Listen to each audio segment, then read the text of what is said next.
তিনি স্টেশন হয়ে খাগড়াছড়ি গেট পার হয়ে খাগড়াছড়ি গেটের পরে হচ্ছে ডান সাইডে সাজেক কাউন্টার, বাম সাইডে খাগড়াছড়ি সরকারি কলেজ।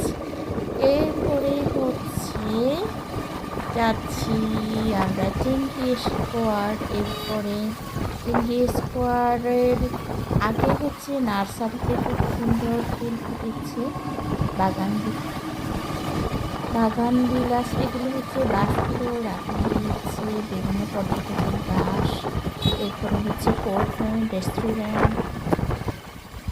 রেস্টুরেন্টের ডান দিকে এখানেই হচ্ছে চেঙ্গি স্কোয়ার। এরপরে হচ্ছে মহাজনপাড়া হয়ে এটা হচ্ছে ক্যান্টনমেন্ট এরিয়া, আর ক্যান্টনমেন্ট এরিয়ার পরেই হচ্ছে মহাজনপাড়া। এই রাস্তা দিয়ে